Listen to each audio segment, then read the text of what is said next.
పుట్టినట్టు నా కొరకు ఆ చూకి అందలేదు ఇంతవరకు వచ్చింది గాని ఈడు ఒంటి వరకు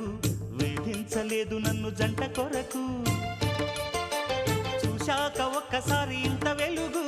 నా వంక రాను అంది కంటి కునుకు ఈ అల్లరి గారడి నీ లీల అనుకోనా నీ పేరు ప్రేమ అవునా ఇవాళే నిన్ను పోల్చుకున్నా